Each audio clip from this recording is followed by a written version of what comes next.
এখন দেখবেন ব্যবসা বাণিজ্য নিয়ে পর্যালোচনা ও বিশ্লেষণ ভিত্তিক সেগমেন্ট বি স্টক, যেখানে থাকছেন একজন ইন্স্যুরেন্স ব্যক্তিত্ব।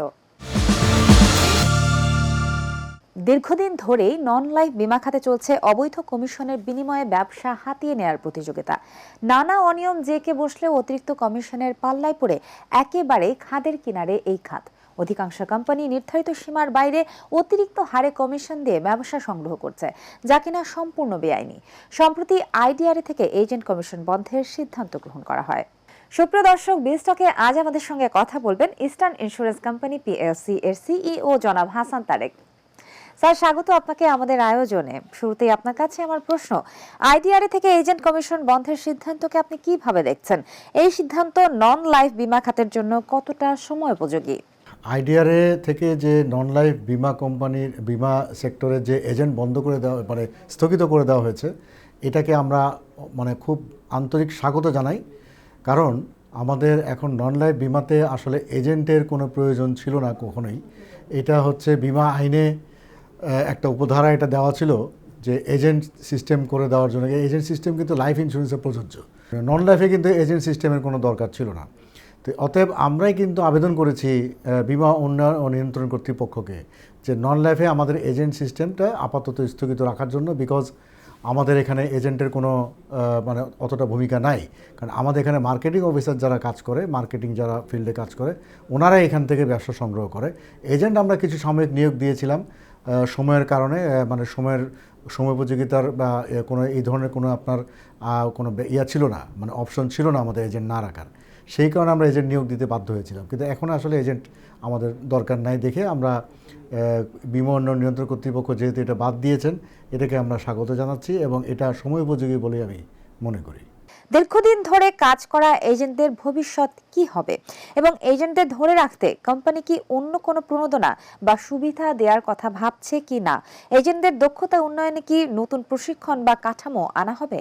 এজেন্ট যারা ছিলেন তারা যেহেতু এখন স্থগিত হয়ে গেছে লাইসেন্সটা, ওনাদেরকে আমরা মার্কেটিংয়ে ট্রান্সফার করে দিচ্ছি। আমাদের যে মার্কেটিং ফোর্স ছিল এটার সাথে ওদেরকে মার্জ করে দিচ্ছি এবং দেখা যাচ্ছে যে ওরা যদি আপনার মার্কেটিং ফোর্সে যদি অ্যাড হয় তাহলে আমাদের ব্যবসা আরও আপনার বৃদ্ধি পাবে এবং তাদেরকে আমরা প্রণোদনামূলক তাদেরকে বেতন কাঠামো নির্ধারণ করে দিচ্ছি, আমাদের নির্ধারিত পে স্কেল তাদেরকে দিচ্ছি এবং তাদেরকে যেসব ইনসেন্টিভ দেওয়ার কথা যেটা চালু আছে কোম্পানিতে, সেগুলো আমরা তাদেরকে প্রণোদনা হিসেবে প্রদান করব।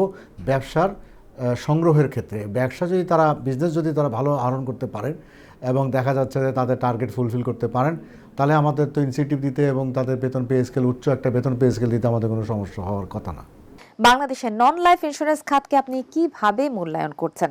এই খাতে টেকসই প্রবৃদ্ধির জন্য কোন বিষয়গুলো সবচেয়ে জরুরি? আমরা অ্যাকচুয়ালি নন লাইফ বিমা সেক্টরটাকে একটা প্রগতিশীল খাত হিসাবে আমরা কিন্তু এটা নিয়ে যাওয়ার চেষ্টা করছি। এটা অনেকদিন থেকে আমাদের প্রচেষ্টা, ইন্ডাস্ট্রিকে টোটাল বিমা ইন্ডাস্ট্রিটাকে একটা প্রগতিশীল এবং উন্নয়নের দিকে নিয়ে যাওয়ার জন্য আমরা যথেষ্ট পরিমাণে কাজ করছি। Bangladesh insurance association, Bangladesh insurance forum এবং বিমা উন্নয়ন নিয়ন্ত্রণ কর্তৃপক্ষ আমরা সবাই মিলে চেষ্টা করছি যেন এই বিমা সেক্টরটাকে আমরা একটা টেকসই উন্নয়নের দিকে আমরা এগিয়ে নিয়ে যেতে পারি। অর্থাৎ আমাদের প্রতিটা সেক্টর, আমাদের প্রতিটা যেমন বিদেশে কোনো জিনিসই আপনার ইন্স্যুরেন্সের ছাড়া ওরা চলে না।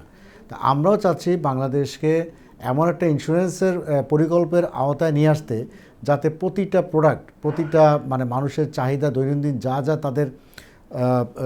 তাদের যে ধরনের কাজকর্ম, ধরেন আপনার মোবাইল ফোন থেকে শুরু করে হাইরাইজ বিল্ডিং পর্যন্ত আমরা টোটালটাই একটা বিমা কভারেজের আওতায়, বাধ্যতামূলক বিমা কভারেজের আওতায় নিয়ে আসার চেষ্টা করছি।